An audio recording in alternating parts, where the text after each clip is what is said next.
Hoje a gente está com o professor Marlon Marcos para nosso tema de hoje é Maria Bethânia. Aí eu vou passar já a palavra para o professor Marlon para ele fazer sua autoapresentação, porque eu acho que funciona melhor do que aquela apresentação recitando todos os títulos e todas as lauras acadêmicas que ele tem. Eu acho melhor ele trazer essa imagem de como ele quer ser visto, né, Marlon? Muito obrigado. Olá, boa tarde. Uma alegria para mim estar aqui com vocês, Marcos. É isso, eu sou, antes de tudo, poeta, filho de santo, né? É uma marca fundamental na minha existência, na minha expressão como indivíduo, como pessoa. E, para além do poeta, eu sou antropólogo, jornalista, historiador e professor da Unilab, que eu tenho muito orgulho também de fazer parte desse processo, né? Dessa universidade que é tão especial, tão importante para nós todos. E é isso, eu sou uma pessoa que lida com a palavra, que tem apreço à palavra, a palavra poética, a palavra como arte, a palavra como expressão, a palavra como fundamento, e sou um aficionado por Maria Bethânia, por Clarice Lispector. São minhas guias intelectuais. É isso. Eu vou fazer uma pergunta para você, depois eu vou fazer a mesma pergunta para o Márcio Valverde, né? Que é uma pergunta que a gente vai estar respondendo durante toda a conversa, mas é uma primeira resposta sobre quem é Maria Bethânia. Primeiro, Maria Bethânia é uma grande cantora, né? Maria Bethânia é uma senhora forjada na literamusicalidade brasileira, assim. Ela sempre se dizia, eu sou uma intérprete, porque tinha aquele limiar entre ser uma cantora de domínio musical e aquela que expressa a palavra, né, que interpreta. Mas, na minha opinião, ela é uma das maiores cantoras do século XX, né, no mundo inteiro, e ela chegou ao século XXI sendo a maior cantora brasileira, né, hoje, presentemente. Bethânia é a grande cantora do Brasil, e, para além desse lugar de cantora, ela é uma pensadora que articula várias áreas do conhecimento. Ela articula antropologia, ela articula sociologia, ela articula a literatura e articula o teatro, né? Então, Bethânia é a dona da cena, a mulher dos palcos, alguém que traduz a cultura brasileira, que transdiz a cultura brasileira de uma forma muito interessante. Ela escolheu o Brasil dela é uma escolha, né?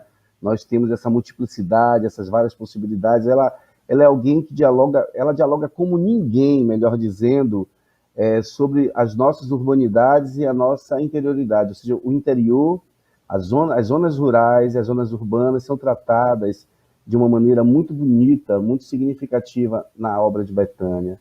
Então, eu me comovo porque eu não vejo ali uma, um mero trabalho de cantora que já seria muito importante para todos nós, mas além disso tem uma inteligência movedora, tem um pensamento, tem um sentimento de Brasil e uma vontade de fazer a cada trabalho um conceito, de demonstrar para a gente um conceito. Então, eu a vejo como uma grande intelectual, a vejo como uma grande artista, grande cantora e uma mulher que se aproxima do que, na minha opinião, o que segura este país, né?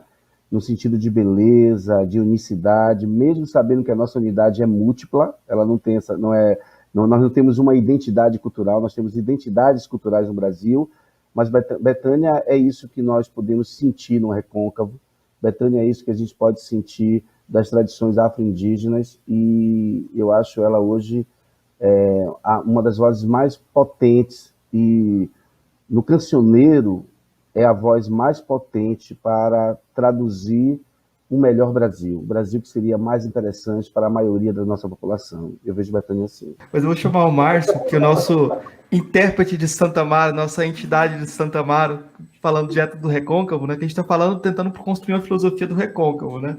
Pensar a filosofia do Recôncavo. E eu vou fazer a mesma pergunta que eu fiz para o Marlon, que é essa: quem é Maria Bethânia para você, Márcio?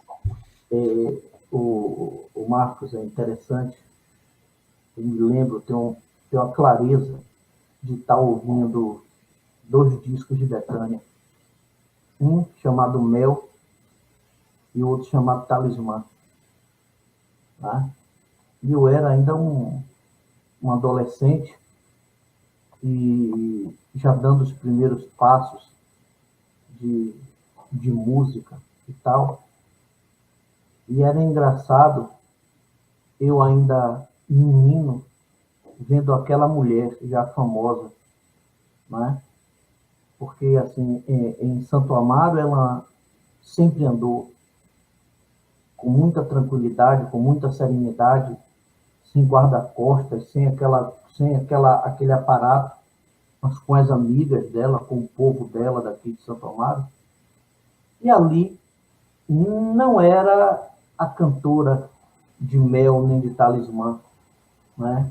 E depois a cantora de Abelha e o Mar, a cantora de Cico. Não, a cantora do Disco Maria, mas ali era filha de Dona Canoa e de seu Zezinho. Então aquela mulher que andava na rua não era a cantora, já a grande intérprete desse país, mas era a filha de seu Zezinho e de Dona Canoa, até muito mais do que até a irmã de Caetano, né? Incrível isso. Porque tanto Dona Canoa como o seu Zezinho eram pessoas, eram e ainda são pessoas muito reverenciadas, mesmo depois da morte, né? Mas, assim, eram muito queridos. Seu Zezinho era um homem amado pelos amigos. E, assim, e Dona Canoa também. Existia, dentro daquele seio familiar, um espírito de sociedade e de acolhimento e de família, né? De família santamarense, essa coisa de abraçar, de acolher, de ser amigo. Então, ela andava pelas ruas não com uma diva da MPB, mas basicamente com uma filha de seu Zezinho e de Dona Canoa, que andava de bicicleta pelas ruas da cidade, que andava com as amigas, sem ser, digamos assim, importunada. Mas, assim, a gente vai vivendo, vai compondo, vai amadurecendo com a arte, e a gente descobre o grande bem que a gente tem aqui dentro da cidade, porque além de a gente descobrir de que a gente está diante de uma das maiores artistas desse país, né? Quando a gente pensa em mulheres brasileiras, a gente pensa em Dalva, né? A gente pensa até em Carmen Miranda, a gente pensa em Dalva de Oliveira, né? A gente pensa em Maria Bethânia. Então, quem quiser se ombrear aí, vai ter que se ombrear com as grandes. Então, ela está dentro desse meio. Mas acho que Maria Bethânia, de todas as artistas brasileiras, ela vai mais além do que as outras. Porque ela não é uma mera intérprete, ela não é uma mera cantora. Não existe altos e baixos na discografia dessa mulher. Ela sempre tem, cada disco dela é um projeto de vida, é um projeto de Brasil. Então, ela faz, de fato, como o Marlon falou aí antes, Maria Bethânia, ela faz um tratado descritivo do Brasil. Não é só a música, mas a poesia. Quem quer ver a poesia brasileira vai ter que ver Bethânia. Quem quer ver quem são os compositores desse país. Quem é compositor desse país? Aí vai lá na discografia de Bethânia. Ela grava compositores de todas as regiões desse Brasil. Claro, ela se alicerça em alguns compositores, tem eles como base, mas Bethânia gravou basicamente uma gama, parte desses compositores desse país. E num período em que esses compositores precisavam das suas intérpretes. Basicamente isso. Então, assim, o meu primeiro olhar foi esse, um olhar da filha de Dona Canoa.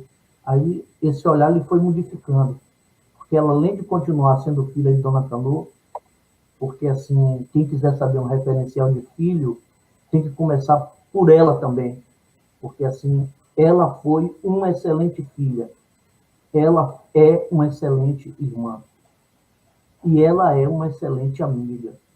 Quem faz parte do grupo de amizades dela sabe do que eu estou falando. Ela tem uma devoção por isso. Então, assim, a vida dela é essa. É a música, é o Brasil, ela interpreta um país. Não é outro país, ela interpreta o Brasil.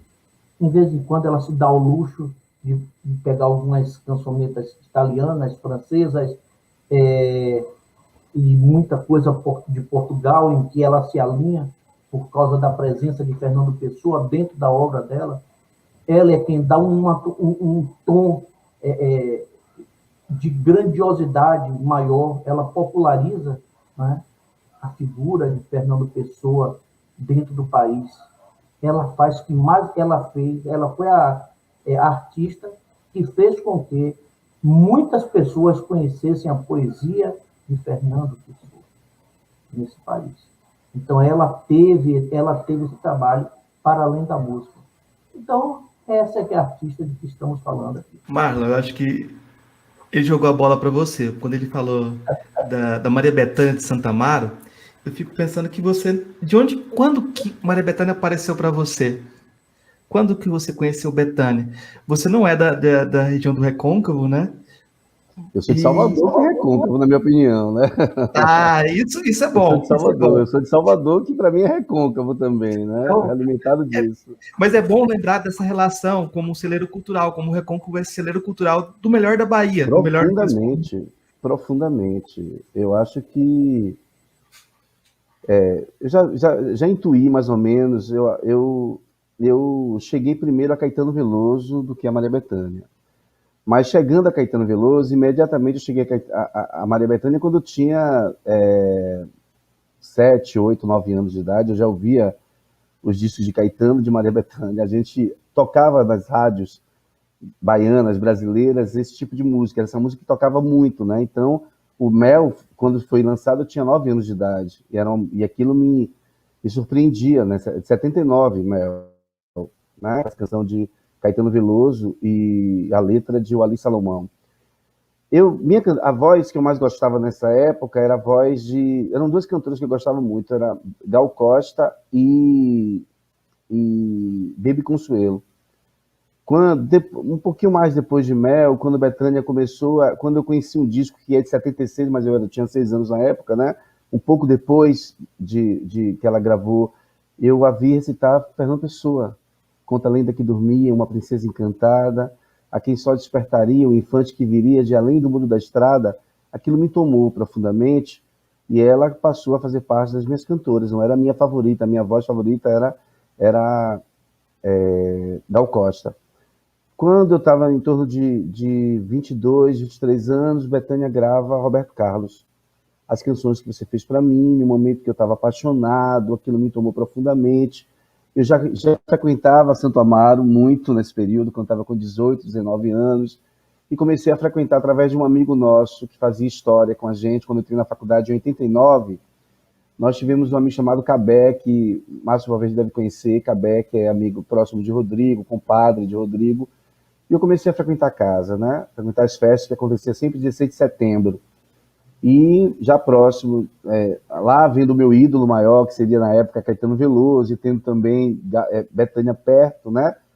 E eu comecei a prestar atenção na cantora, e ela começou a me trazer... Esse comportamento de... Essa filha apareceu para mim, a capacidade de arregimentar um grupo de pessoas fanáticas em torno de si, né? Era uma espécie de mitologia, a mitologia Bethânia, porque da forma que ela se comportava, e da forma que ali ela tomando a cerveja dela, dançando, fazendo samba, sendo gente, sendo o que ela é, mas ao mesmo tempo sendo essa artista sagrada, né? Para aquela população, para aquelas pessoas que estavam ali, aparecia também a artista sagrada. Então, de 93 até hoje, né? Ela passou a ser minha cantora favorita, e eu comecei frequentando a casa, e sendo uma pessoa de candomblé, tem esse olhar ensaiado para ser uma pessoa de candomblé, eu comecei a perceber que se existia uma mitologia em torno de Bethânia, né? Uma construção de um chamado mito contemporâneo, como o Edgar Morin já falou várias vezes sobre isso, a questão da construção da sedução de quem trabalha com palco, com a imagem. Ele estudou cinema, né? Aí pensando nisso um pouco, lá na frente, né?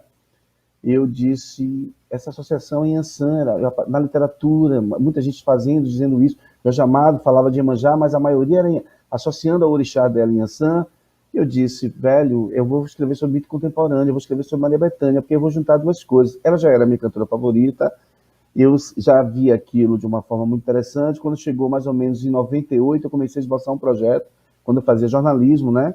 Eu passei muitos anos na faculdade de jornalismo, eu me formei primeiro em História, fiz primeiro História e Ciências Sociais, larguei Ciências Sociais para fazer jornalismo, depois voltei para Ciências Sociais de novo, na minha maluquice, mas eu levei essa ideia de Bethânia para dentro do jornalismo, tirei do jornalismo e levei para a antropologia, que era essa a minha intenção.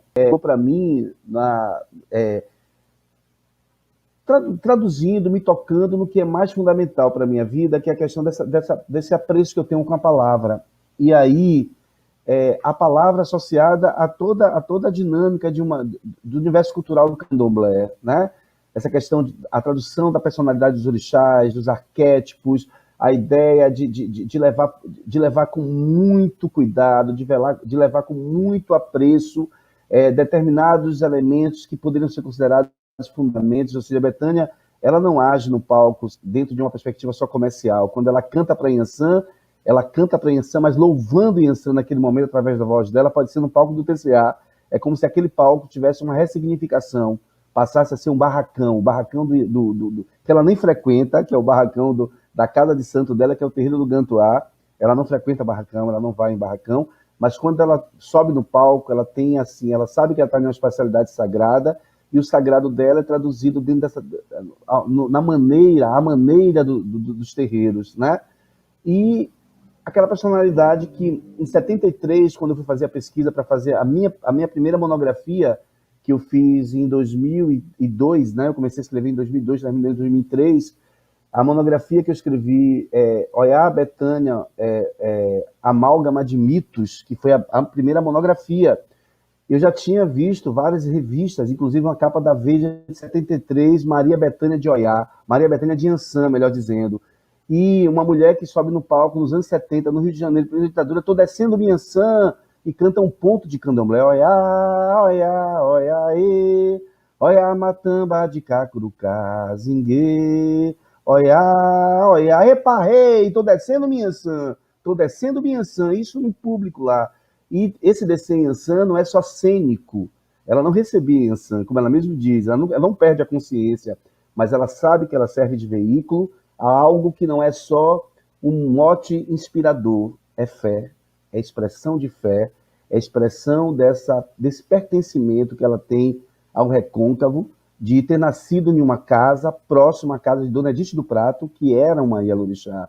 Não nos termos do Ialorixá como uma Emininha do Gantuá, porque era um tipo de candomblé que seguia um outro modelo, uma outra forma, mas Dona Edith cultuava seu boiadeiro, cultuava a Oxum, dava o presente, dava caruru, e Bethânia via os caboclos no corpo de Dona Edith, que dizia, essa menina de Inhaçã, quando crescer, ela vai ganhar o mundo. E isso, eu entrevistei várias pessoas em Santo Amaro para chegar a essas narrativas, para não achar que era só coisa da cabeça de Bethânia, porque ela incorporou isso.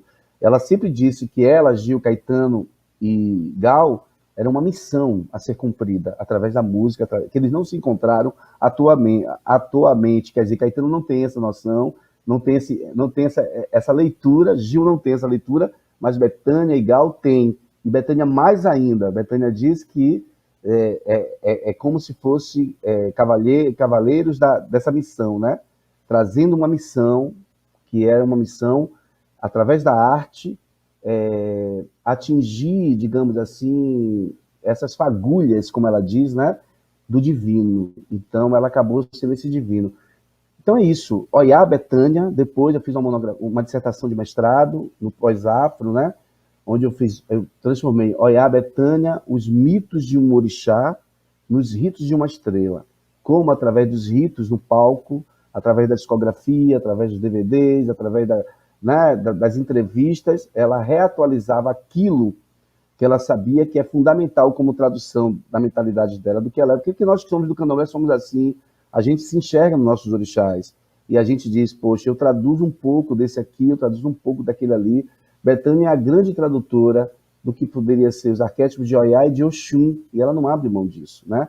O trabalho dela gira em torno dessas águas de expressão que representa a ventania. Ela, quando entra no palco, que bota a mão para o teto, né, que levanta para os seres atmosféricos, ali ela está mexendo com o que ela acredita.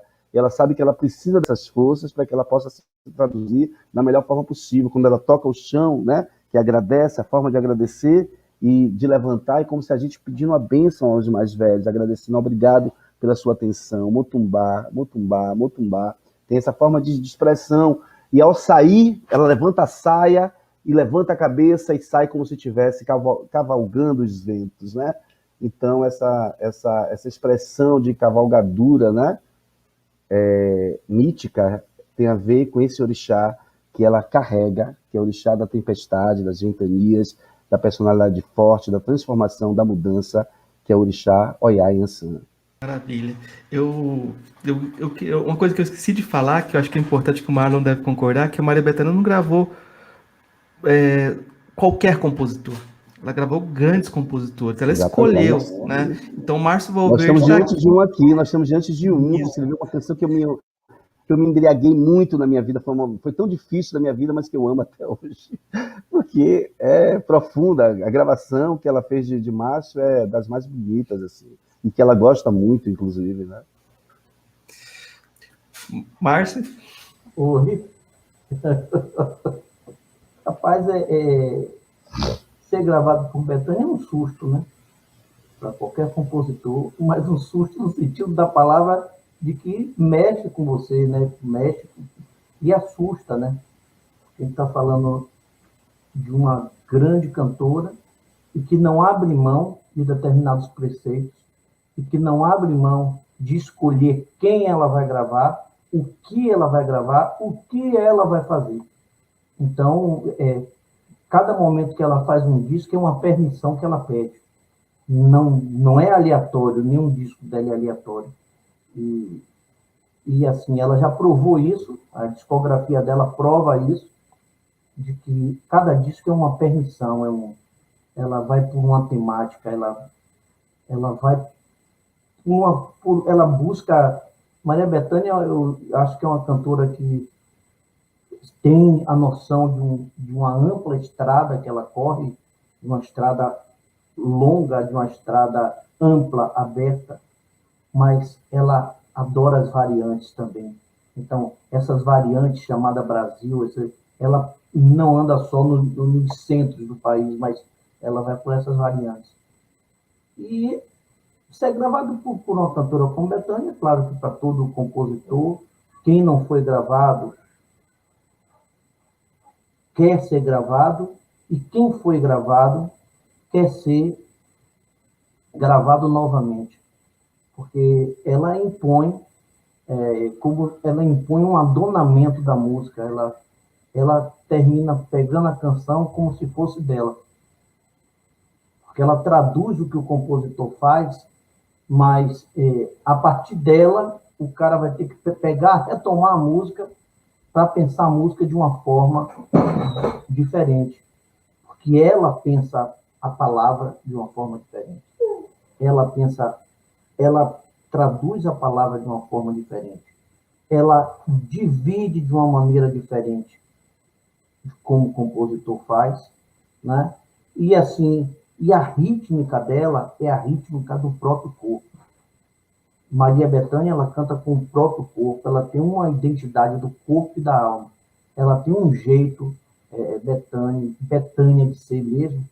Por exemplo, você tem várias cantoras, né?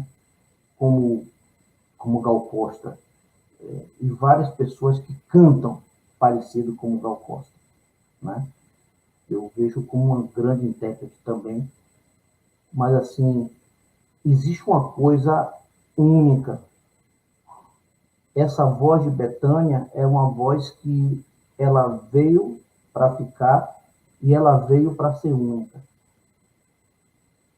como intérprete. Então, ela é tão forte em si mesma que eu acho que ela não deixa descendentes.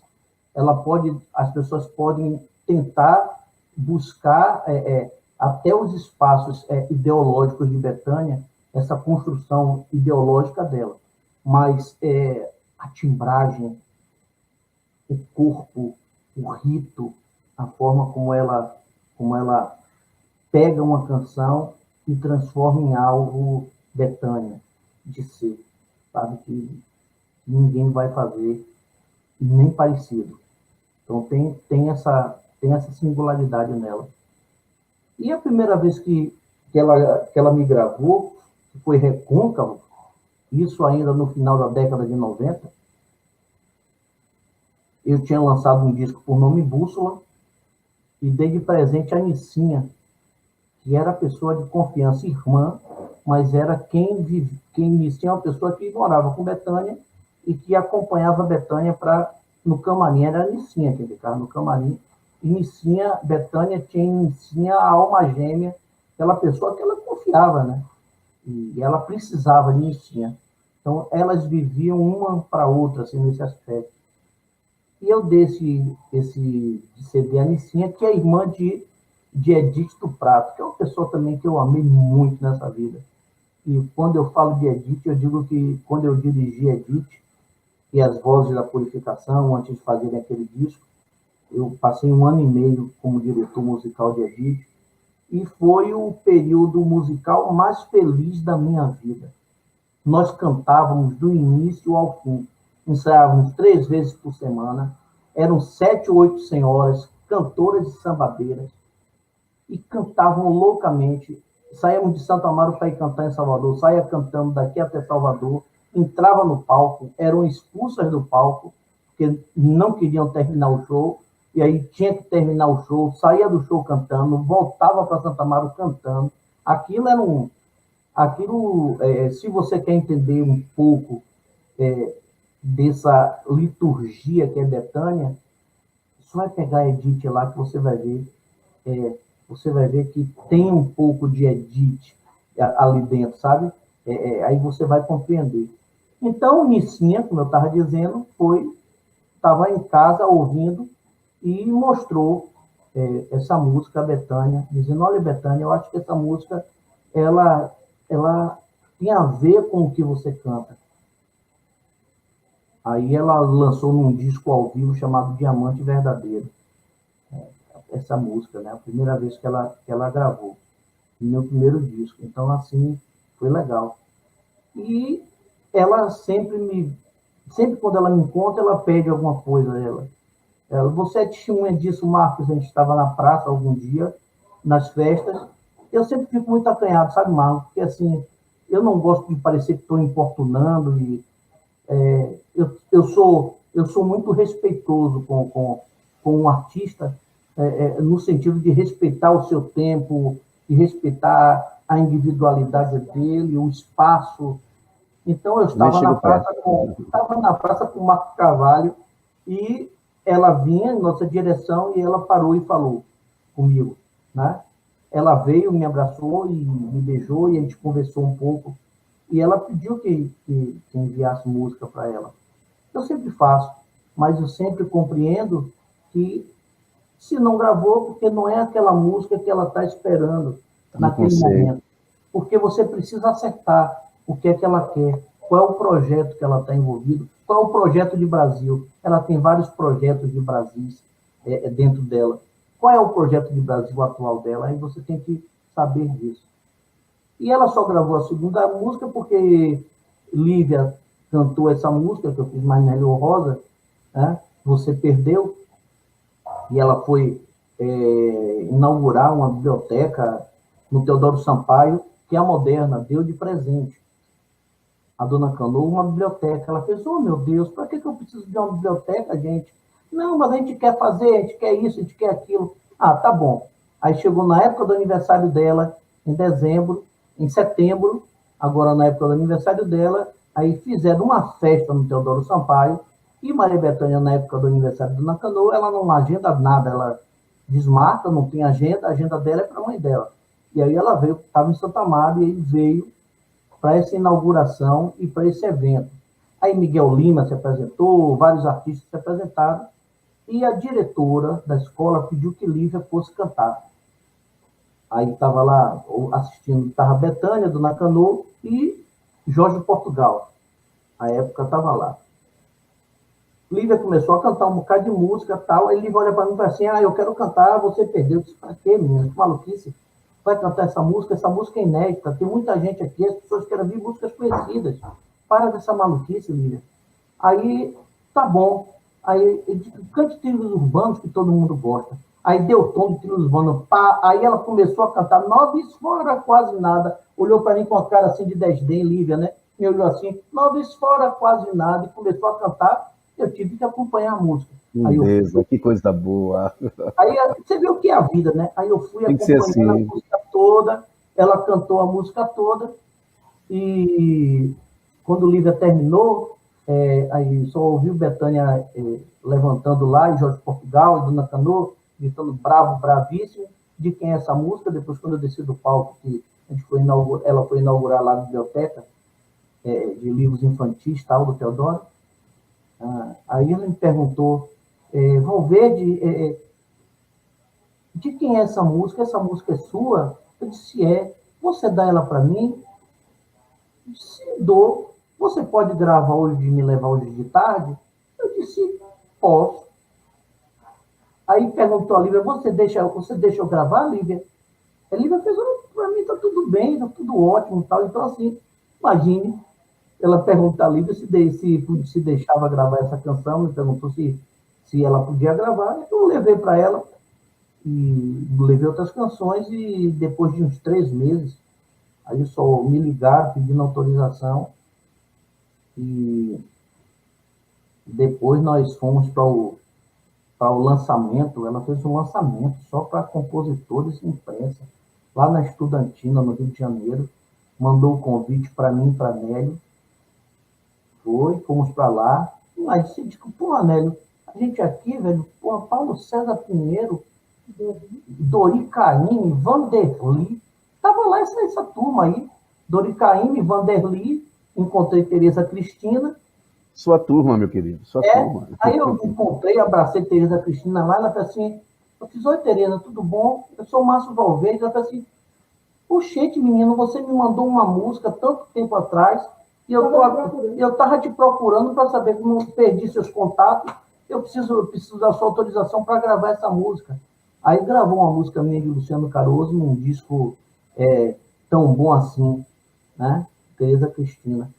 E aí foi nesse lugar que eu estava lá, me vi nesse espaço, saí de dentro de casa, de Santo Amaro, e de repente eu estou no Rio de Janeiro, com Nélio Rosa, e a gente comentando isso, dando risada, rapaz, onde a gente está, rapaz? Aquele cara aí é Dori Caymmi. Eu sou fã de Dori, né? Eu sou louco por Dori Caymmi, que além de ser um puta de um compositor, é um maestro retado, é um cara criativo demais. Então, e um belo cantor também, viu? Um belo cantor. Isso, canta lindo. E aí você vê Vanderly entrando, pô, essa aqui é o que eu estou fazendo aqui. Então isso de alguma forma assusta. E assim, a delicadeza, ela tem essas coisas, são coisas que parecem bobas, Marcos, mas são delicadas. Ou seja, ela me trouxe para um meio que eu jamais entraria, né? Se não fosse por ela ter cantado, pelo convite dela.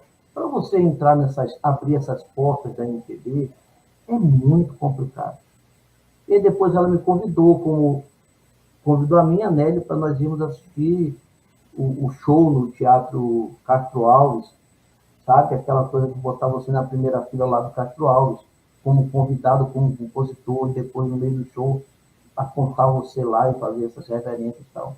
Então, eu acho que ela tem essas delicadezas que eu acho que essas sutilezas que encantam o compositor e assim e transforma tudo que ela faz em algo para além do belo. Eu acho que é por aí. Exatamente isso. Tá uma complicação para mim aqui, que eu nem baiano eu sou. Mas eu fico assim, o Márcio trabalha na Unilab também, né? Ele é técnico na Unilab. Aí você vê que encruzilhada que é essa Unilab, né? Que é uma coisa riquíssima, né? E eu acho que o Márcio é um pouco tímido demais com as coisas dele, porque se você ouvir as pessoas falando sobre o trabalho dele, ele é o mestre de Santa Amaro, o mestre da música de Santa Amaro. E Santa Amaro é um lugar que... Ele estava lá no Rio de Janeiro assustado, mas Santa Amaro é o mundo, né? Santa Amaro é o cosmos de Maria Bethânia, né? Então, nesse ponto, eu queria falar com o Marlon uma coisa interessante que ele falou no começo, que eu acho que é uma dialética, uma tensão muito interessante. Eu fui fazer uma resenha do CD do Márcio, do Tamanho do Mar, que é um CD de samba, chula, depois samba corrido, tem muito samba ali, mas é o ritmo de Santa Amaro, né? E de início eu falei, olha, existem pelo menos duas Santa Amaros. A Santa Amaro de Caetano Veloso e a Santa Amaro de Maria Bethânia. Caetano Veloso é o tipo de poeta que diz não para o lugar. É o poeta de Prometeu, de Ogum, né? Que vai construir o novo, e para construir o novo, ele tem que se afastar também. Já Maria Bethânia é essa raiz, é essa religiosidade, essa vinculação. É o melhor no mais comum, fazer a dublagem do melhor no mais comum. Como é que você vê essa tensão? Aí eu queria estar dizendo assim, Márcio Valverde mora na Santa Amaro de Bethânia. Como é que você vê essa tensão entre Caetano e Bethânia? Primeiro, eu acho que a grande parte dos santamarenses e dos produtivos, criativos, vivem no mundo de Maria Bethânia, na Santo Amaro de Maria Bethânia. Já vi outras pessoas, Jorge Portugal, Roberto Mendes, J. Veloso. Eu acho que de grandes artistas, assim, para não falar mais que já tinha dito aqui, né? De grandes artistas que talvez esteja próximo do que Caetano Veloso promoveu, a gente tem Emanuel Araújo, que seria próximo dessas tensões de rupturas, né? Mas, ao mesmo tempo, eu vejo Caetano Veloso dentro da própria dialética criativa dele. Ele é aquele que se aparta, mas que se aproxima. Você entende? É o que se aparta pelo novo, é o que se distancia. Caetano é desse que diz que nasce em Santo Amaro, elege Salvador como a cidade favorita dele e não sai do Rio de Janeiro por nada desse mundo. Entende? Ele vai continuar morando no Rio, pode ir para Nova York, pode ir para Sevilha, pode ir para Madrid, pode ir para Paris, pode voltar para Santo Amaro, mas a cidade que ele elegeu como a cidade favorita dele seria Salvador, de uma forma muito uma ideação do que dentro de uma coisa concreta, assim, porque eu acho que a cidade dele acaba sendo o Rio de Janeiro, na minha opinião. Agora, eu não acho ele tão distanciado desse processo, não. Eu acho que é impossível se nascer em uma cidade como Santo Amaro e dar as costas para Santo Amaro. É muito difícil. Porque é uma cidade que são nomes e nomes e nomes de pessoas que deram não só à Bahia, mas ao Brasil, muita expressão, né? A gente vai ver dos intelectuais, né? Do próprio colégio que Bethânia foi inaugurar a biblioteca, Cuíca de Santo Amaro, a gente vai ver, a gente vai olhar, vai chegar aos cantores que não têm tanta visibilidade, uma Estela Maris, por exemplo, que eu acho uma voz belíssima, né? Edu Alves, que nasceu em outro lugar, mas é de Santo Amaro, formado em Santo Amaro, um poeta de Santo Amaro, você entende? E para não dizer os outros nomes todos, assim, tantos e tantos outros cantores e cantoras e compositores e compositoras que fazem, assim, que dão essa feição de grande celeiro cultural que é o Recôncavo da Bahia, né? Para o mundo, para o Brasil e para o mundo. Nesse sentido, isso é verdadeiro. Caetano está fazendo uma turnê agora na Europa, né? Está levando o nome de Santo Amaro. Bethânia escolheu uma outra forma de expressão. Bethânia se vincula a uma outra forma de criação, porque essa que é a grande questão. Caetano busca a ruptura porque ele é o compositor, porque ele cria a composição.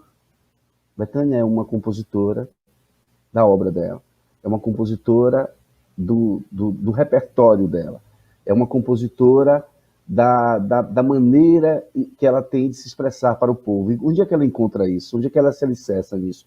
Ela se alicerça no que é mais simples, aí que eu digo, que aí eu puxo a brasa para a minha sardinha, né? Em dizer assim que tem ali um olhar socioantropológico, né? De uma literata, de uma mulher que escreve pouco e que quando escreve queima, segundo ela mesma diz que gosta de queimar, tem ali uma sensibilidade de entender o lugar e de servir de veículo para que esse lugar se expresse para o mundo, né?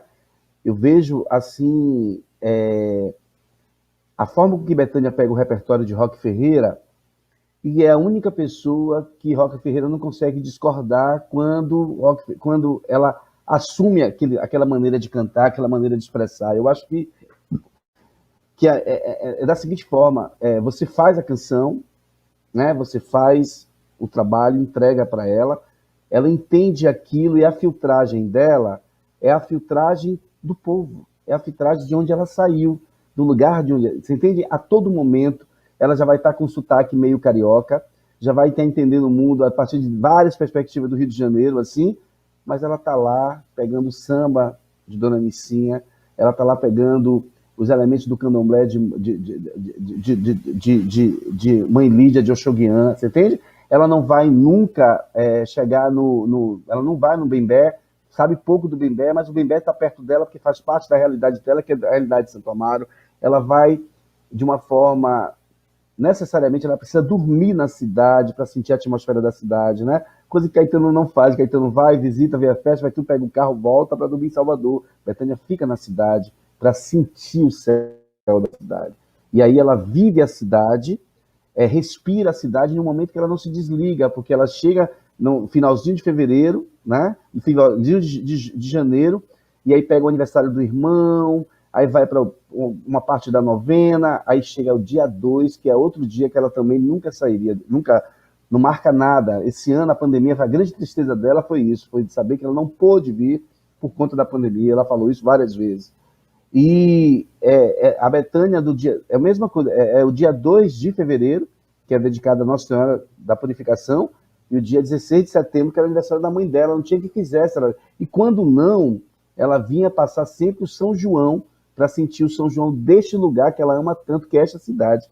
Que ela disse, minha paixão não é nem tanto o Recôncavo, é o Recôncavo, mas mais do que o Recôncavo. Na Bahia, minha paixão é Santo Amaro.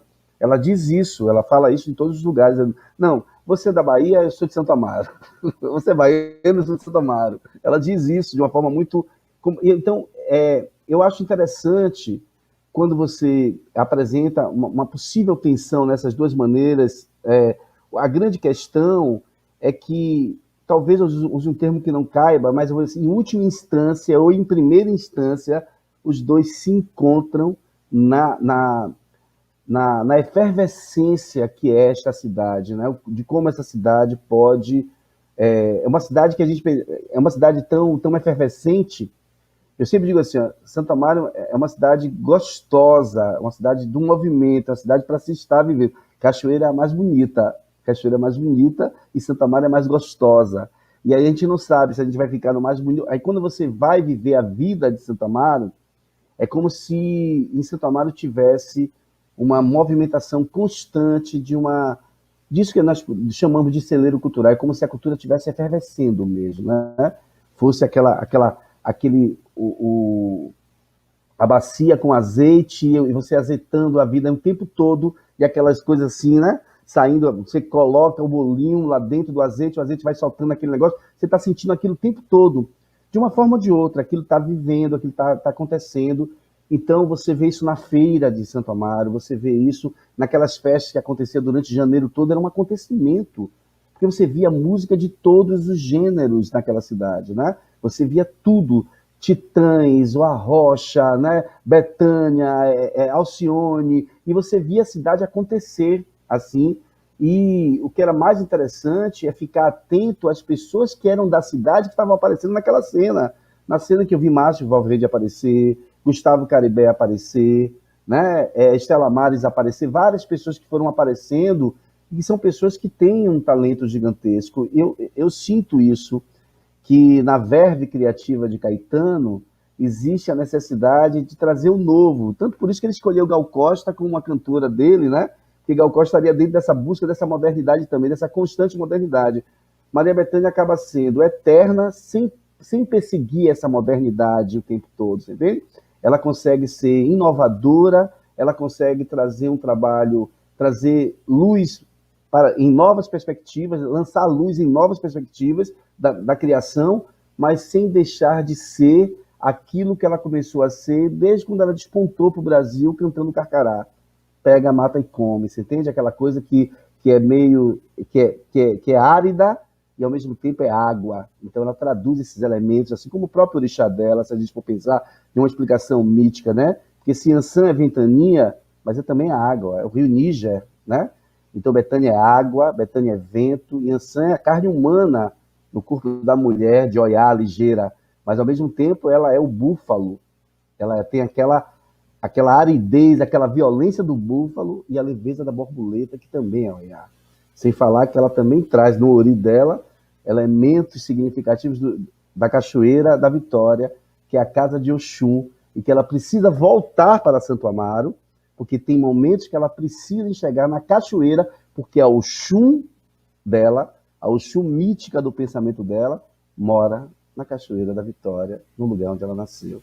Isso tem a ver com a necessidade de estar enraizado, né? Agora, Caetano, quando se desloca desse enraizamento, ele acaba voltando para ele na potência criativa. Nesse último disco que está aí agora, que ele vai lançar, acho que vai sair agora uma mostra, como é que se diz? O primeiro single vai sair agora, na quinta-feira. É um disco que é todo voltado para as novas criações, mas a base criativa é esse lugar que a gente chama de recôncavo, e essa mistura que ele fez entre Santo Amaro e Salvador, que ele fez como ninguém nesse sentido. Acho que Caetano Veloso traduziu isso como ninguém, assim, né? Misturou Santo Amaro e Salvador e se tornou esse artista mundialmente adorado e querido que ele é. Gosto daquele livro do Soul Inca, Os Intérpretes, né? E eu acho que o Caetano vai pintando a tela, quando a gente olhar de longe vai ser Santo Amaro também. É maravilhoso, né? É maravilhoso isso. Tipo, a maldição de estar preso ao seu destino, né? Isso é muito interessante. Márcio, como é que você vê essa religiosidade santamarense? Porque a gente está falando de uma religiosidade daquilo que te religa, né? A Maria Bethânia tem essa necessidade de se religar. A religião dela, uma das religiões dela, vou colocar assim, que são múltiplas, é Santa Amaro, né? Como é que você vê isso? Rapaz, essas perguntas eu acho que melhor Marlon responder, viu? Eu acho que ele está mais abalizado para responder. Mas só para terminar um pouco só de Caetano, que a gente estava falando, Caetano traduz muito bem Santo Amaro. Só que a Santo Amaro que Caetano fala, ela tem um pé no passado. Né?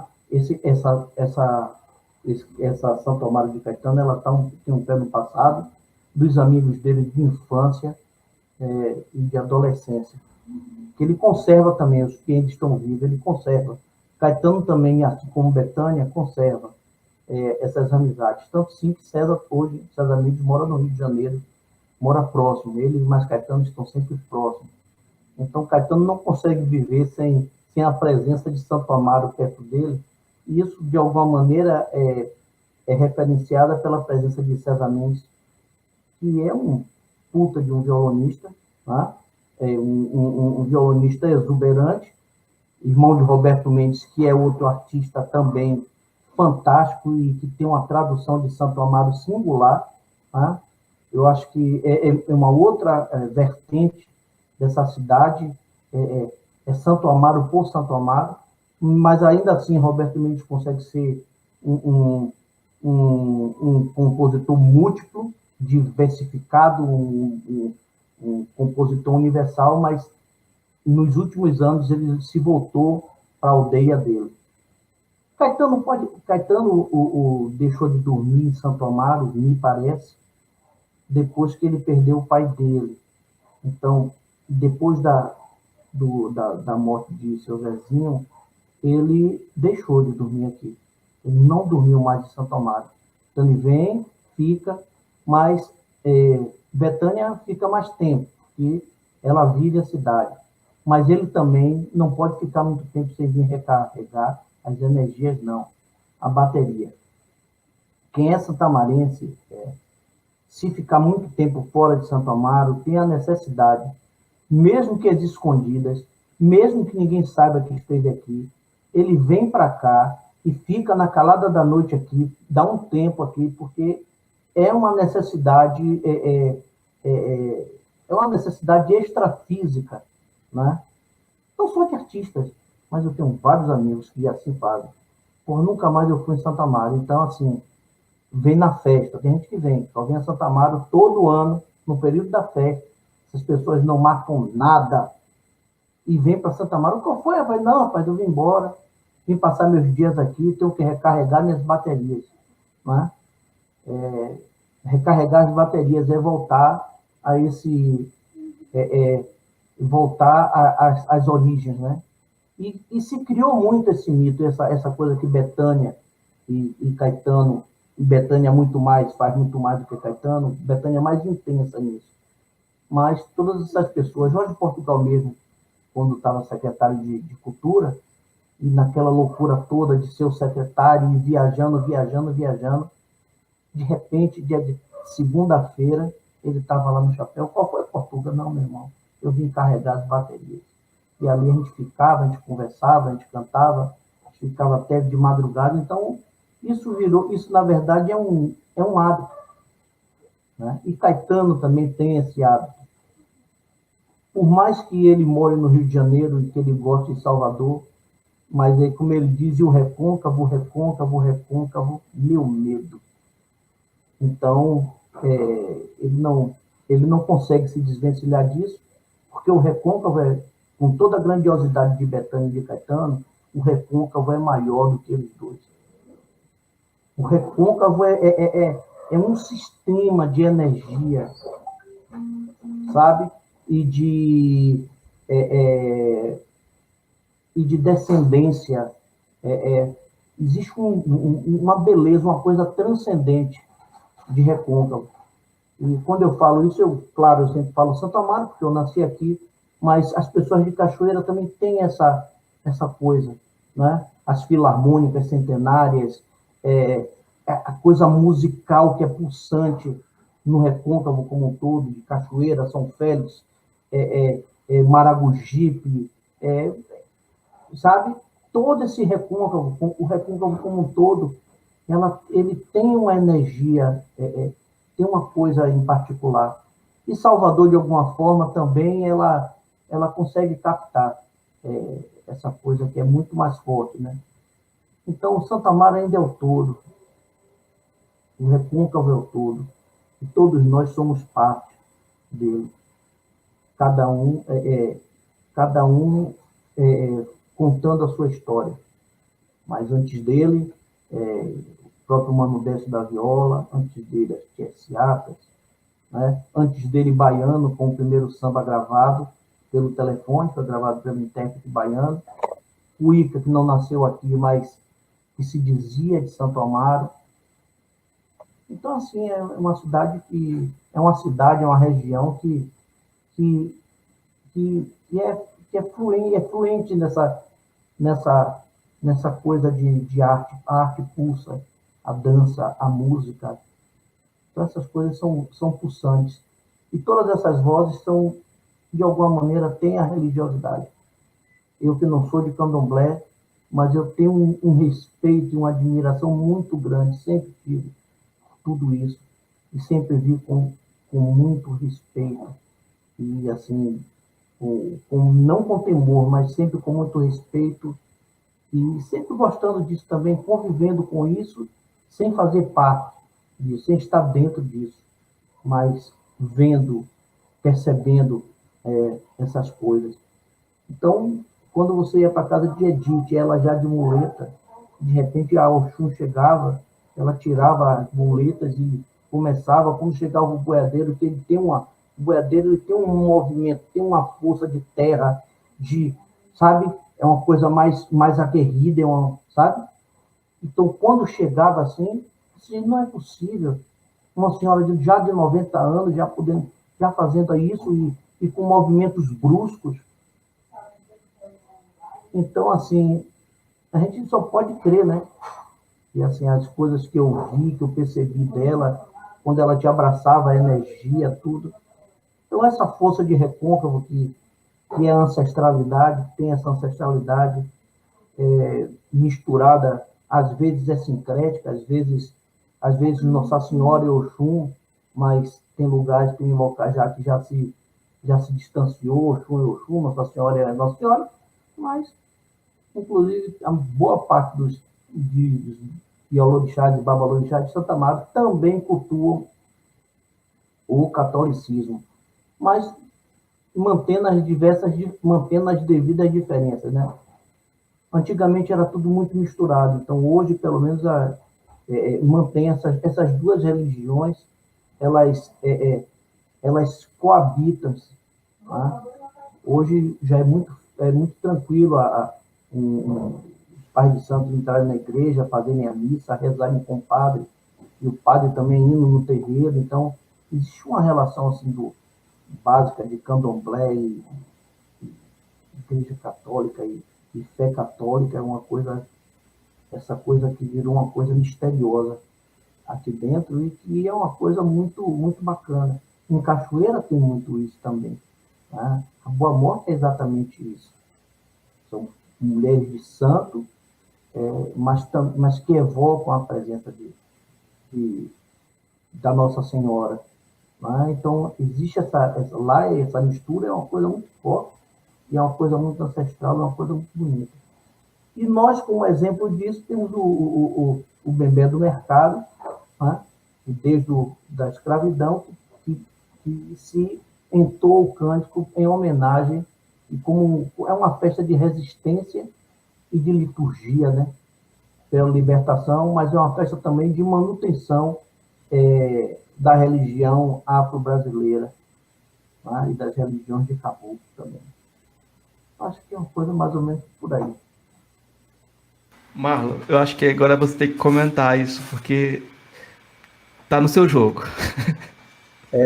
No jogo mesmo, já abri meu jogo aqui. Eu me sinto muito contemplado com a fala de Márcio, desculpa. Só acho uma coisa, Márcio, eu acho que continua do mesmo jeito de antes. A questão dessas aproximações, desses distanciamentos entre as religiões de matriz africanas e a Igreja Católica, por exemplo, entende? Eu acho que acontece do mesmo jeito que acontecia há muito tempo atrás. A única questão é o que faz a gente perceber que houve uma ruptura é porque existe um discurso político que movimenta essas questões. Então, o discurso político faz acreditar de que as pessoas todas se distanciaram de fato desse processo. São pessoas novas, porque aqueles que sustentaram e trouxeram essas religiosidades até aqui, até esse momento, é aquela mesma coisa. Eu vou dar um exemplo. Eu fiz santo quando eu tinha 13 anos de idade. 13. Eu tenho 51 anos. Toda vez que eu vou para a festa, eu fui para a festa 2 vezes, eu acho que 3 vezes eu fui à festa do dia 2, porque dia 2 é festa de Iemanjá, que é meu orixá. Eu fico aqui na Bahia, em Salvador, na cidade de Salvador, né? Para ver lá o processo. Eu fico perto, próximo daquilo. Mas, uma época, na pesquisa, eu tinha que ir para ver Betânia, né? Fiquei na cidade 7 dias, né? Na época eu estava escrevendo a minha dissertação de mestrado. E eu vou, e outra vez eu fui porque eu fiquei encantado com aquela história. Naquele momento que eu olho para a Santa, é Nossa Senhora que está ali. Mas quando a Santa vai saindo da igreja, que cai aquelas coisas adoradas, aquela purpurina toda descendo da igreja, né? Que não cai aquele céu de estrelas ali, eu digo, meu Deus, ora aí, Oxum, eu peço, né? E ao mesmo tempo eu digo, Odoiá, minha mãe, porque dia 2 é dia de minha mãe. Então, tá todo mundo pensando em Oxum, porque tá descendo aquela coisa dourada de lá de cima. E eu estou dizendo, ora aí, quer dizer, louvado seja Nossa Senhora, benção, mas ao mesmo tempo estou vendo Oxum. Mas não é nem Oxum na imagem, é Oxum na chuva de prata que cai, na chuva dourada que cai do céu, né, do teto, lá do alto da igreja. Aquilo é uma das coisas mais lindas. E eu vejo muita gente do meu lado, ouço as pessoas dizendo, ora aí, outros dizendo, Odoiá, salve Nossa Senhora, salve Oxum, Oxum, tome conta de Santo Amaro. Já vi várias vezes pessoas falarem dessa forma, desse jeito. Então, é o que acontece com Santa Bárbara, na festa de Santa Bárbara, dia 4 de dezembro, aqui em Salvador, no Pelourinho. Muita gente fala assim, não associo, não, que não sei o quê. Mas as pessoas vão nesse movimento, de chega a hora que você não está no consciente, que outros elementos inconscientes operam em você, você não fica nesse significante da distinção, você entende? Você não distingue isso. Você está lá no meio daquilo, aquilo é tudo... Você sabe que são duas coisas diferentes, mas que essas diferenças estão tão juntas que acaba sendo uma coisa só na cabeça de muitos, não é de poucos, não. Inclusive daqueles que fazem um discurso contrário a essas unificações, entende? A essas junções, essas misturas. E eu acho que a gente vai poder mudar. Vai chegar um momento que talvez lá na frente, quando tiver um tempo histórico alongado lá na frente, isso seja transformado. Mas até aqui, até hoje, eu vejo que eu acho interessante quando a gente fala assim, Betânia é fruto de várias matrizes religiosas, principalmente dentro do catolicismo, que é a maneira que Dona Canoa a criou dentro de casa, a maneira que era professada a fé católica é diferente, né? Mas Dona Canoa já tinha sido socializada, né? Por uma pessoa como Dona Edith de Prato, do Prato, que nasceu nisso, né? Em si, a irmã de Edith de Prato vivia dentro da casa dos Veloso, e Dona Edith dentro da casa dos Veloso, Dona Edith recebendo uma entidade que foi extremamente importante no momento que Caetano Veloso foi exilado, por exemplo. Muita força foi dada por aquele caboclo, porque ao mesmo tempo que, o que fez com que Dona Canoa saísse de Santa Maria e procurasse Menina do Gantuá, foi uma indicação dada pelo caboclo, dela vir até aqui na casa se consultar para saber o que ia acontecer, porque ninguém sabia o que ia acontecer com Caetano. Então, quando o Marcos fala que são várias matrizes religiosas, eu também concordo, porque tem um traço que não é o candomblé de Queto, não é o candomblé Menininha do Gantuá, mas é o candomblé de Caboclo, é o candomblé do Jaré, né? É o candomblé indígena, de algo que nasceu à beira do Subaé, que é uma expressão mítica, que envolve um outro processo, uma outra historicidade que está presente de um jeito ou de outro. Quer dizer, não é só a ancestralidade africana, mas é a ancestralidade indígena também, dando novas feições religiosas que a gente não sabe localizar. Dizer isso aqui é banto, isso aqui é queto, isso aqui é caboclo, não, a gente não sabe. Não é porque muitos caboclos que dizem assim, boiadeiro, quando canta, é seu boiadeiro, vem lá de lá. Ele pode estar sendo ali completamente um africano, um preto velho, né? Um ser banto, aquilo que Tigana Santana fala, de tradução.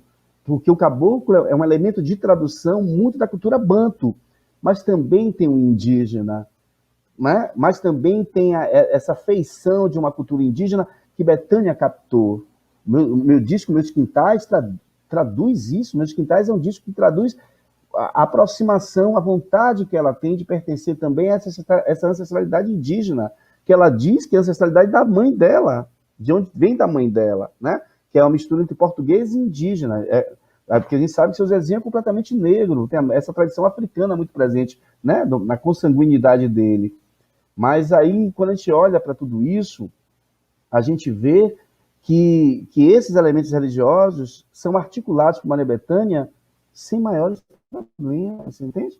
Porque ela não está discursando através de uma decisão política, ela está sendo a fé dela. Então ela pode rezar normalmente aos pés de Nossa Senhora, com o padre Carola, com a cabeça dele voltada toda lá para o Vaticano, e ela vai estar rezando para Nossa Senhora, ao mesmo tempo que ela vai estar pensando em Oxum, e o pescoço dela vai estar lotado de contas, como eu vi várias vezes dentro da Igreja da Purificação, como já vi na Igreja de São Conrado, no Rio de Janeiro, ela naquela igreja com aquelas mulheres brancas, todas de elite, né? No bairro de São Conrado, a Igreja de Nossa Senhora, ela chegar com a roupa branca dela e cheia de contas de orixá, sem o maior problema, sabendo que ela foi ali, movida pelo orixá que a acompanha sempre, que não precisa nem ser religado, mas que ela quer se religar a essa noção de senhora, de mãe de Jesus, como ela disse, a grande mentora da fé de Betânia é Nossa Senhora, porque ela é o seguinte, olha, Deus sempre foi para mim um carrasco, ele vai lhe castigar, vai lhe fazer isso, o filho morreu crucificado, eu vou procurar a mãe, porque ela vai me dar colo, porque ela vai me entender, ela vai me dar carinho, e ela é uma mulher, e eu quero me ver na mulher, na divindade mulher, então ela diz isso é maravilhoso. Então o problema é para quem está discursando político, porque a gente vive em um país racista, um país escroto, e é necessário que tenha um político. Eu já passei da idade de dizer que quando vou para a procissão de Santa Bárbara, eu estou pensando só em Santa Bárbara, pensando nas duas, veementemente nas duas, e querendo, pedindo ter a proteção das duas, como eu faço com Nossa Senhora, como eu faço com Nossa Senhora de Santana e Saluba, Nanã, como eu faço com São Lourenço e Tempo, como eu faço com São Lázaro e Omolu, né? E estou lá nesse processo, Nossa Senhora das Candeias e Iemanjá. Não sou favorável, não estou defendendo o sincretismo, mas eu não posso dizer, não posso negar o que eu sinto. E o meu sentimento de fé em relação a isso está muito próximo dessa construção, dessa relação que Maria Bethânia tem. Eu acho que ela tem uma discursiva fantástica. Se a gente quer falar de respeito religioso, pensa na postura de Bethânia, da forma que ela construiu em canteria, da forma que ela construiu, que ela rezou aquele disco todo do oratório para Nossa Senhora, como ela fez zamba com aquela capa, né, voltada assim, que ao mesmo tempo que a imagem da Nossa Senhora que está assim, né, aquela mulher, aquela imagem da Senhora, ela está com um bracelete de Oxum no braço, de ouro. Então ela diz assim, ó, Oxum está no mesmo lugar que Nossa Senhora, a mãe de Jesus, também está. E ela não tem nenhum problema com essa questão, porque para ela tem um efeito estético, porque é linda a capa. Para além disso, tem a fé que ela precisa expressar para que ela continue a ser Maria Bethânia. Marlon, uma coisa que eu queria te perguntar, que eu acho que é importante e curiosa para todo mundo, né? Qual a relação do seu trabalho sobre Oiá com o desfile da Mangueira? Houve um diálogo, assim? Porque todo mundo vai lembrar agora de fevereiros, então eu acho que seria não houve interessante você falar. nem fevereiro, nem ninguém do fevereiro me procurou, mas eu não tenho problema com isso, porque, ó, quando eu escrevi a primeira vez uma coisa sobre isso, foi em 99. Eu tinha 29 anos de idade. Eu escrevi e mandei para Ana Basbal, perguntando, mas Ana Basbal, ó, eu não sei se ela vai querer dar entrevista aqui, não sei o quê. Aí eu peguei, pirei a cabeça de novo e me afastei da Facom, voltei para a Facom em 2000. Em 2000 comecei, vou sair, se eu já passei esses anos todos aqui, e meu sonho de criança ser jornalista, vou sair daqui formado. Foi o que eu fiz, comecei a escrever, a elaborar e fiz o trabalho, né? Aí esse trabalho virou 2003, veio o trabalho, eu fiz a monografia, e a Mangueira fez, o menino que é brilhante, o Leandro, né? O Leandro Vieira, que é grandioso, fez o trabalho em 2015, ele começou a pensar no processo. Bethânia ganhou o carnaval, a Mangueira ganhou o carnaval em 2016. Então, o que eu sei, o que eu posso dizer, eu não fui procurado em nenhum momento, mas que a minha dissertação estava impressa na mesa dele algumas vezes, porque algumas pessoas que eram ligadas ao Museu Nacional, que ajudavam no campo da pesquisa, disse, olha, eu vi seu trabalho, já tem um livro sobre isso, o livro saiu depois do Carnaval, mas antes do Carnaval, o livro saiu em maio de 2016, mas não tinha um livro ainda, mas existia o trabalho no repositório da UFMA, né? E uma menina que é historiadora me disse, eu encontrei o trabalho, claro que ele pesquisou, claro que se viu, se a gente vê a distribuição das alas, da forma que a coisa funciona, a presença dessa religiosidade em Bethânia está ali, né? Então, ninguém disse nada, ninguém comentou comigo. Eu sei que algumas pessoas da Mangueira, quando teve a construção do como é que chama daquilo? Do samba enredo, algumas pessoas me procuraram, né, porque localizaram o meu trabalho, perguntando se eu não poderia contribuir com a construção das letras. Eu disse, eu não tenho talento para isso, eu sou poeta, eu não entendo de música, eu não sei como a coisa vai caminhar nesse processo, mas eu tive várias pessoas, né, pessoas ligadas a Tantinho, teve um menino daqui que também ficou próximo, ficou em 5º lugar, mas eu não contribuí. Eu não me coloquei nesse processo. Agora, eu acho que o carnaval é muito do que é o talento de Leandro e do que é a potência da temática Maria Bethânia, porque não fui eu que disse olhar a Bethânia, eu fiz o trabalho do intelectual, eu só fiz sistematizar aquilo que ela já era, que já estava aí em todo mundo, você entende? Estava nos grandes, Cortázar já falava isso, Caio Fernando Abreu falava isso, né? Leci Brandão falava isso, Fauzi Arap falava isso, Mãe Menininha dizia isso. Quem sou eu para dizer que eu queria essa ideia? Não. Eu fiz aquilo que qualquer intelectual faz, que um antropólogo faz, foi de ver uma coisa que estava acontecendo, que já vinha acontecendo há muito tempo, sistematizei. Agora, vim primeiro, muito primeiro, do que o Carnaval da Mangueira. Porque um dia um rapaz me perguntou, estou falando isso porque eu participei de uma dessas lives que acontecem nesse período da pandemia, o rapaz me perguntou, mas você tem que reconhecer que você conheceu isso por conta do do Carnaval da Mangueira, né? Porque você não, porque ali tudo que você escreveu, que você diz aqui é o que a Mangueira fez. Eu disse exatamente, eu fiz uma sessão espírita, uma premonição, joguei os búzios em 99 e a Mangueira fez em 2016, porque o cara me disse isso, né? Disse que essa elaboração só aconteceu, isso está gravado em algum lugar, e que essa elaboração só aconteceu porque existiu o Carnaval da Mangueira. Eu disse, não, você está vendo, o livro saiu um pouquinho depois, mas a monografia foi escrita em 2003 e a dissertação foi escrita em 2008, foi quando eu defendi na UFBA, em 2008, aliás, eu defendi as duas, na Facom da UFBA e depois no pós-afro, na UFBA também, né? Mas eu fico muito lisonjeado com isso.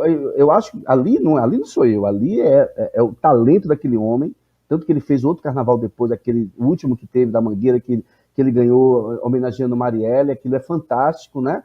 E ele é brilhante, e agora eu acho que o meu trabalho foi um dos trabalhos utilizado para a construção do texto, e Cidinha da Silva, a escritora negra militante, falou lindamente sobre São Paulo. E um amigo meu gravou o áudio e mandou para mim, olha o que Cidinha acabou de falar aqui, falou de Betânia, e falou assim, um baiano já tinha pensado nisso, desde lá dos anos, do início dos anos 2000, e com certeza, para Leandro chegar a essa ideia, deve ter pesquisado, porque o trabalho dele fala muito disso, se apega muito a isso. Eu fiquei muito feliz, porque era uma outra voz pensando nessas questões. Eu gosto de ter sido, eu gosto de ser a primeira, isso é bem baiano, né? Bem da gente aqui da Bahia, do Recôncavo. Eu gosto de ter sido o primeiro trabalho acadêmico sobre Maria Bethânia, porque agora tem um bocado, e eu acho fantástico isso, que tenha mais e mais, mas não é por conta de mim, tem por conta dela. Eu simplesmente tive a sorte do universo de ter sido o primeiro. E tem outro Marlon, que terminou um doutorado agora na Universidade de Minas Gerais, né? O doutorado, ele me entrevistou, pensei até que ele fosse me chamar para a banca, não me chamou, mas me entrevistou, falou comigo durante 1h30, a gente conversou, e ele é Marlon também, ele é da UFMG, não, ele é da Universidade Federal de Juiz de Fora, terminou o doutorado agora. E tem Renato Feulin, que é um ator fantástico, que é um menino brilhante, fez um trabalho que Bethânia enlouquecida. Todos eles, né, mesmo sem me citar, vieram depois de mim. A minha alegria é que eu comecei falando de Oiá, porque Renato falou sobre a tragédia grega na obra de Bethânia, né? Os traços de tragédia grega, de dramaticidade que ela tem na obra dela. Ele não tem uma associação, uma ligação direta com o candomblé, porque eu acho impossível, eu não li o trabalho, mas eu acho impossível não passar por essa questão. Mas eu fico feliz de ter sido o primeiro intelectual a escrever um texto sobre uma mulher que não é só tão simplesmente, grandiosamente artista, cantora que é, mas que é uma pensadora desses projetos de Brasis que o companheiro Márcio Verde falou aqui juntamente comigo. A gente tem 1h13 já, e eu vou ter que passar para o Márcio. Não, eu vou passar para o Márcio, depois eu volto para o Marlon para falar sobre noturnos. Ai, meu Deus. Eu vou perguntar para o Márcio. Márcio, o que você diz para a gente sobre noturnos? Eu acho melhor eu não falar muito sobre noturno, não. Mas assim, o pouco que eu percebi é que existe uma introspecção muito grande nesse trabalho.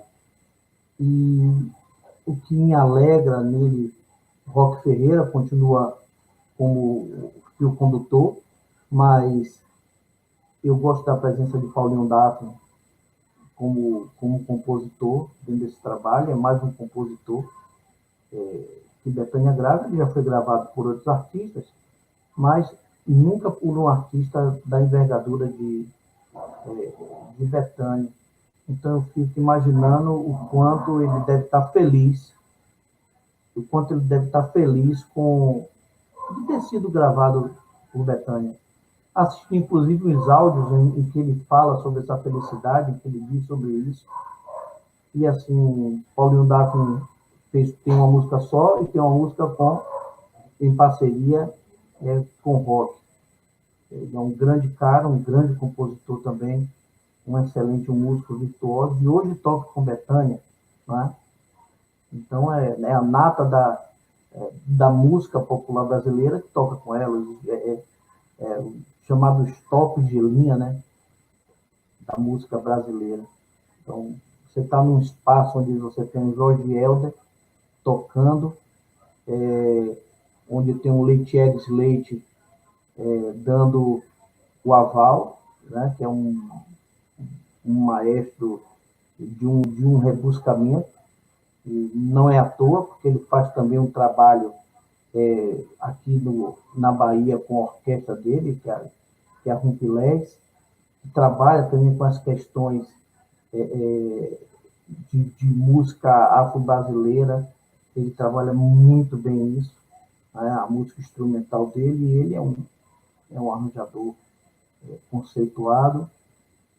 E eu achei o disco, de alguma forma, introspectivo, eu diria isso. Pelo menos o pouco que eu ouvi do disco, ele tem uma introspecção muito grande. Mas eu não me arvoro muito, Marcos, a fazer análise, nem análise de crítica de disco. Eu geralmente ouço, gosto, e sinto, percebo o disco, mas eu sempre evitei assim, as críticas mais minuciosas do trabalho, né? A não ser que me peçam isso, né? Eu fazer esse trabalho, aí eu vou tentar fazer, mas não é bem a minha praia, não. Eu gosto de ouvir o disco ouvir assim, ouvindo por deleite, é um disco gostoso, a sonoridade é boa, os arranjos são, são, são precisos, a formação minimalista. Eu acho que Bethânia, de Brasileirinho para cá, ela optou em fazer discos mais econômicos, com arranjos, com o conceito de menos é mais, né? Eu acho que tem muito isso do menos é mais, e ora é um noturno, é uma boate, ora é uma ideia de Brasil caipira. Eu já estou começando a analisar, né, de alguma forma. Então, esse é o disco, mas é um disco profundo, é um disco de músicas belas, de uma interpretação de uma mulher madura. Aconteceu com Bethânia o inverso do que aconteceu com as outras intérpretes desse país. Se você pegar Maria Bethânia de Carcará e começar, não precisa ouvir todas as músicas, mas de cada disco você pega uma faixa, desses anos todos de carreira, e você vai fazer a observação de que houve uma evolução, que Bethânia ainda aos quase 70, já tem 70 mais. 75 anos, 75. Então, uma cantora aos 75 anos, que ainda está em evolução da voz.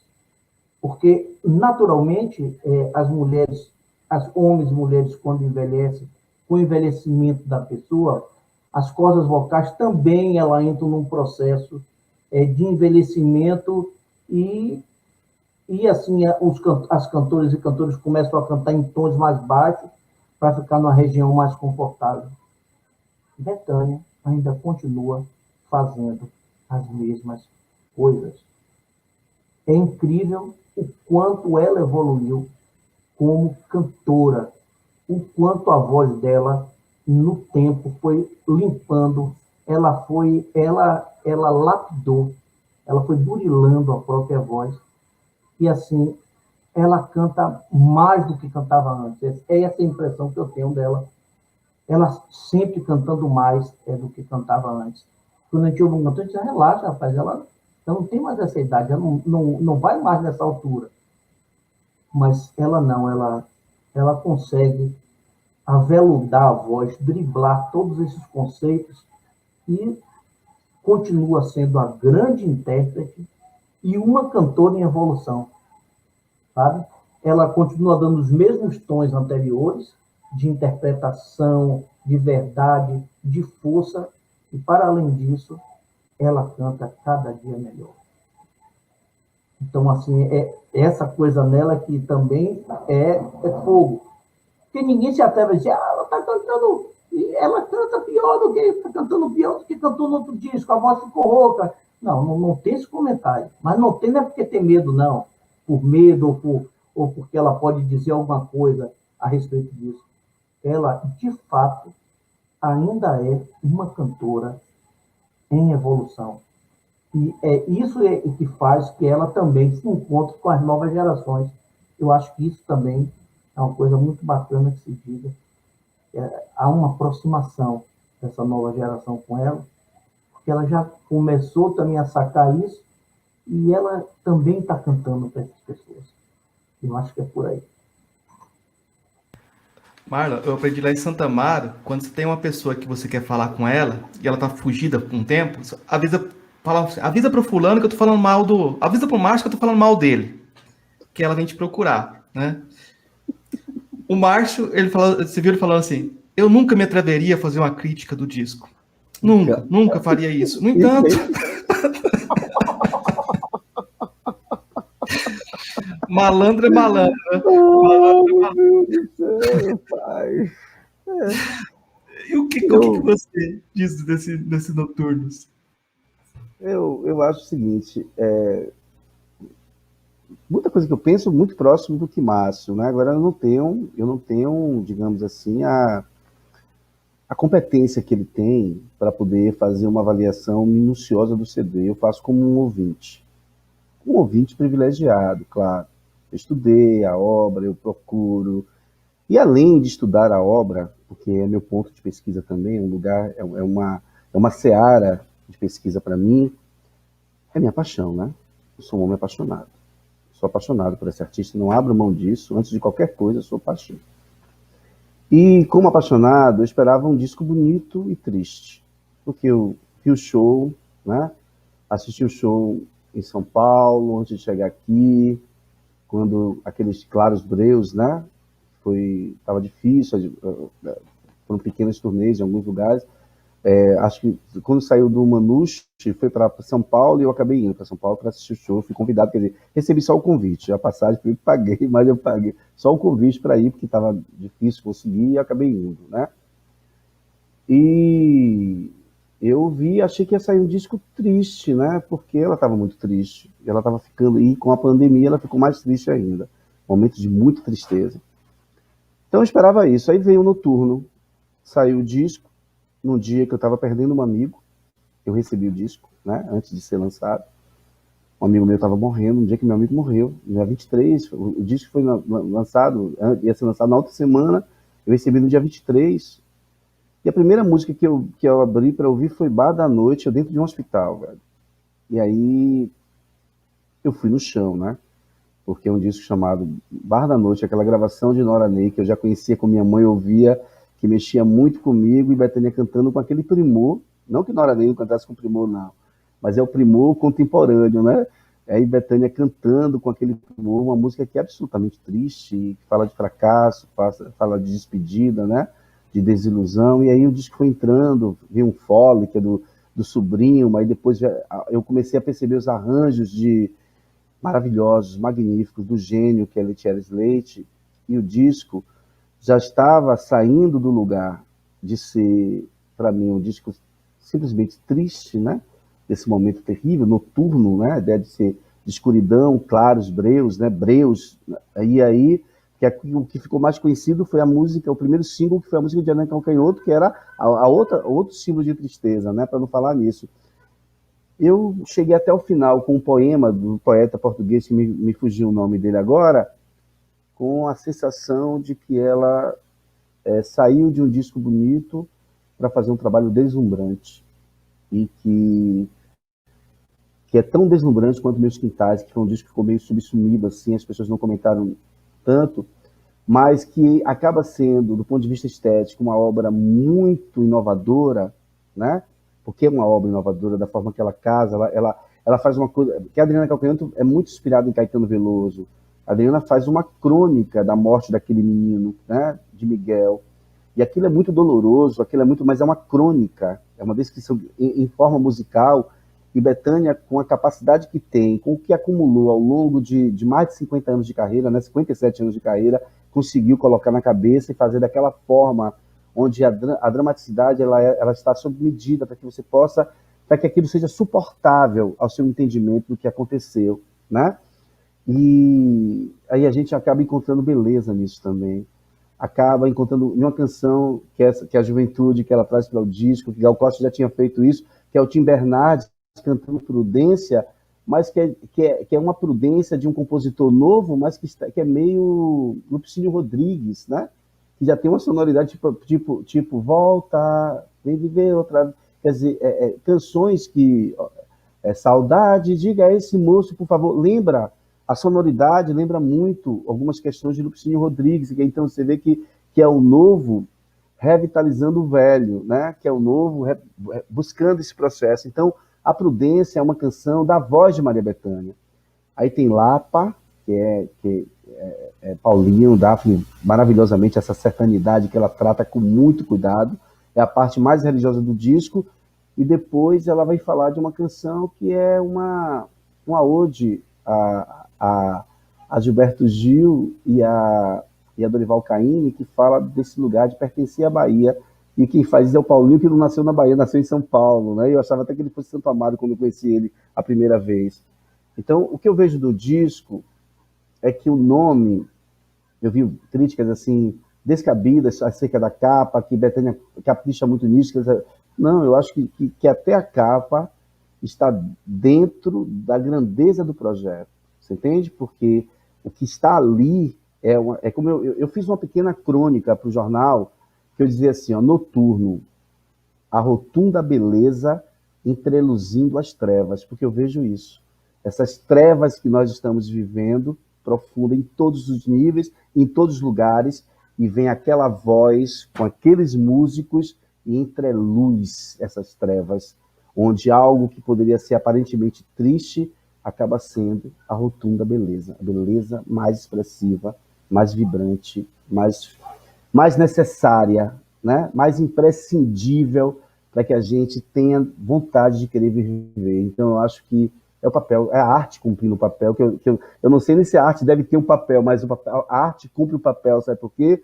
Porque quando eu ouço Noturno, eu choro, mas eu vivo a alegria de ver aquele samba de Xande do Pilares cantando com ela, que eu achei fantástico ela convidar Xande para cantar com ela, e uma canção exitosa de uma menina que deu certo, né?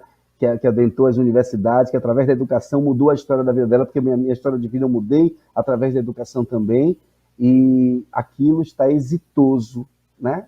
Dentro de um disco que trata também de temáticas que demonstram o nosso insucesso existencial. Aí o amor, né? A música, que é uma ode à música, que é o do grande Roque Ferreira, que é outro que a gente cala também diante dele pela grandeza que ele tem, expressiva. E é isso, eu ouço o disco muito, me entristeço, mas confesso que saio em uma felicidade de dizer o seguinte, velho, ela me surpreendeu, porque um fã sempre espera o melhor, né, do seu adorado, do seu ídolo. Eu sempre espero o melhor dela, eu tenho criticidade para entender que ela pode ter... Só que não houve uma derrapagem, eu acho que ela pegou a dor dela, o medo de morrer, o medo de inexistir, o medo de parar, tudo que ela precisava, as faltas todas que ela teve, ela conseguiu, através dentro de um momento de muito equilíbrio, de muito êxito conceitual, trazer um disco que é extremamente conceitual e, ao mesmo tempo, oferece essa ideia para nós brasileiros. Olha, por esse exemplo da música, né? Olha o que a música do Brasil fez do Brasil desde sempre. Né? Não vamos nem pensar nos anos 60, nos anos 50, Bossa Nova, vamos pensar Tropicália, vamos pensar a música como um todo. Vamos pensar Ataúfo Alves, baiano, fazendo, né? Pensar nisso tudo, essa possibilidade de nos oferecer, digamos assim, esperança através de um disco, né? Então, o disco me dá esperança. E se a gente segue o exemplo daquele êxito, a gente pode aprender a votar, a gente pode querer defender a educação, a gente pode querer combater o racismo, a homofobia, né? Todos os entraves que impossibilitam a nossa existência, a gente pode perceber que a gente tem potência. Um país que tem Maria Bethânia em ação, 75 anos, uma cantora em evolução, como disse Márcio Valverde, é para que a gente tenha coragem de ter um país que pode dar certo. Maria Bethânia oferece coragem para que a gente acredite que a gente pode dar certo, que a gente pode melhorar. Então eu fico comovido com isso, em poder falar isso aqui para vocês. Muito comovido mesmo. Que maravilha, Marlon. Eu acho que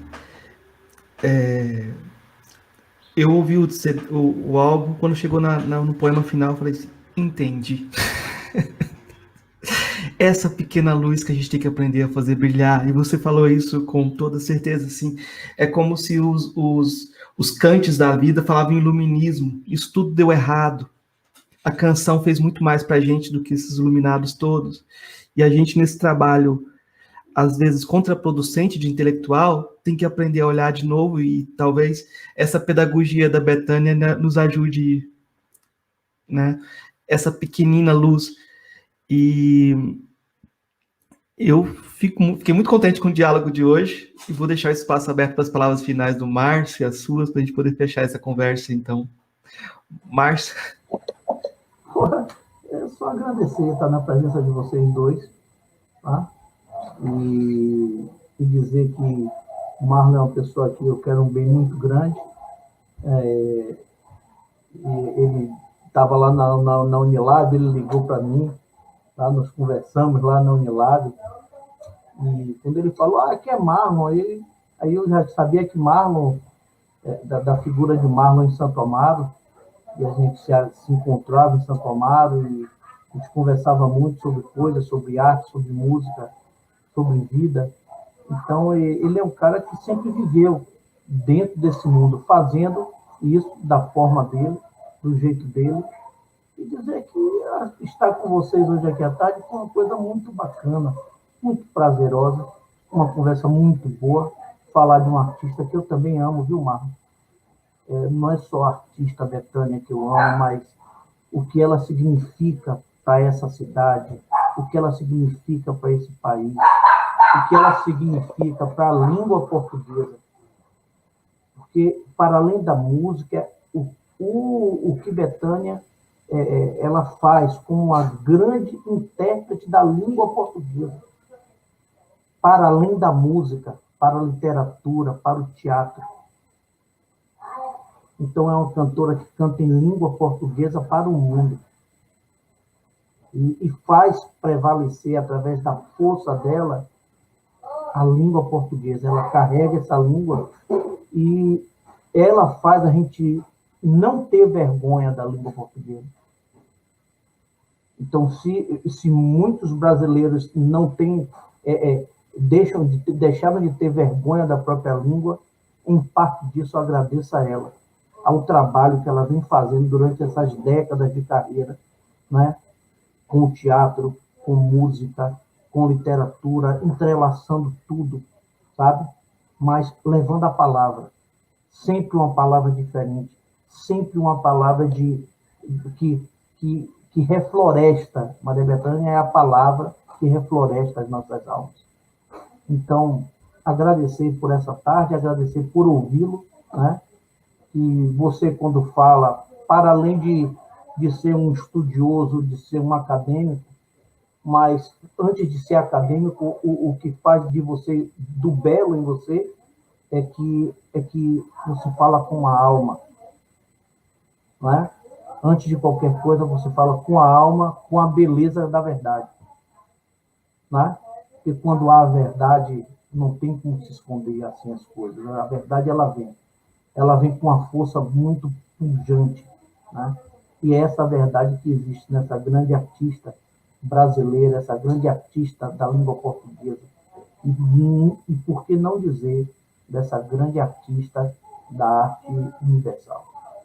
Não é mesmo? E agradecer a todos, viu? Um grande abraço para vocês.